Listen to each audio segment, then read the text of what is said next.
In hoeverre speelt de Friese taal daar een belangrijke rol in? Nou, om te beginnen, de taal is een uitering. De taal is net het gevoel. De taal is een uitering van het gevoel. En wat dat dan gaat, ik bedoel, dat is voor mij net een absolute waarde. Hè? Helemaal net. Ik stem ben van P, ik bekend als een taalhipper. Ik bedoel...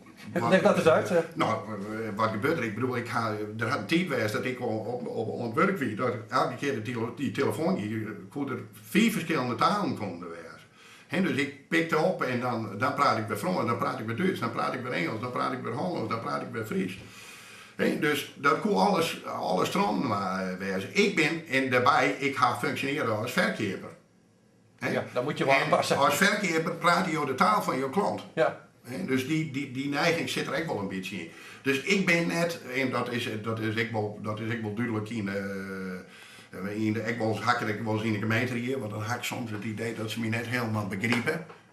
Ik denk dat ze dan wel eens Oost-Indisch doof binnen, dat ze me wel verstaan, maar dat ze me net begrijpen willen. Ja. Maar dus dan herhaal ik het nog wel eens een keer in het Hollands. Ik ben er net zo'n hele strikten in. Ik vind het net dat je dat wezen kan in de stad. Ongaande dat Fries vind ik dat wij, om in marketingtermen te praten, een poolbeleid hebben moeten. We moeten de mensen er neutraal lopen.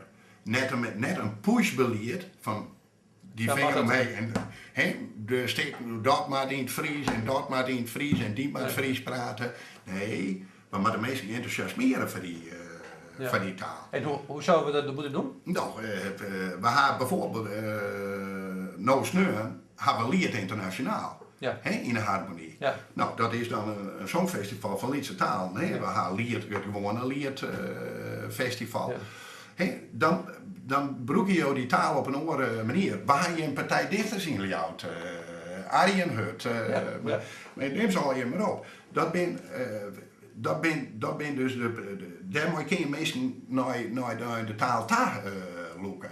Hoor ik eigenlijk zeggen dat een goede hit van de Kast in het Fries en Naidij, dat het eigenlijk veel beter werkt dan verplichte verklaring in het Fries? Nou, longens die wij zo het gaan maken. Ik had al eens een keer een voorman van de Frieskerie van de beweging, die zei van dat Fries, ze zullen het verbieden maken. Dan zou je zien wat voor krachten er dan van onder op komt. Want dan zoet in waar het voordrukt. Dan zou je zien dat een heel veel mensen daar juist wel doen. Maar wij moeten in ieder geval van dat pusherige maar wel. We moeten zien of we naar de verleringskant te gaan. En ik bedoel, dan is het echt weer een extra tijjekking om onze identiteit. Ik bedoel, het is een verkeerargument. Het is een marketinginstrument wat je broeken kan in de stad. Hoe zie je de toekomst van het Fries als taal? Ik denk dat het sowieso altijd wel behouden blijft, maar wat ik eigenlijk verwacht zie is dat het nog een eindje verder naar onderen te gaan zal, maar dat er dan een soort kentering komt. En het had ik maar niet maken te maken. Er had dus een generatie mensen geweest die het zelf Fries grootbraad binnen, die het hun benen Hollandstalig opbrachten. En waarom? Omdat ze toch van mijn benen maar de maximale mogelijkheden hebben om zich maatschappelijk te ontwikkelen. En dat Fries, daar had je een bliksem over. Dus concentreer je nou maar op, als het een beetje knap Hollands praten is, dan... nou, dat thema is dus eigenlijk net met onderwater. Nee, dat is uit de wereld. Dat is volgens mij uit de wereld, want ik bedoel, zelfs op het schoolplein in Grauw praten de binnen Hollands met elkaar. Dus dat Hollands is de eerste taal en Fries is de tweede taal.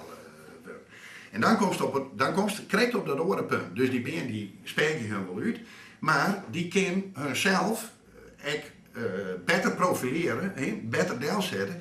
Die hebben een plus, die hebben veel meer als een beers, als ze echt nog een keer dat Fries praten kan. Dus nou is het Engels, en het Duits, en het Frans, en het Nederlands. Kun je ook nog een keer Fries praten. Het is een verrijking in plaats van een macht. Precies, en die komt maar bij. En op een gegeven moment ben er gegarandeerd mensen die het daar.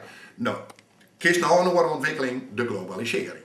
Dus aan de ene kant had je, dat is ik maar een van de redenen waarom ik bij de FNP niet in ben.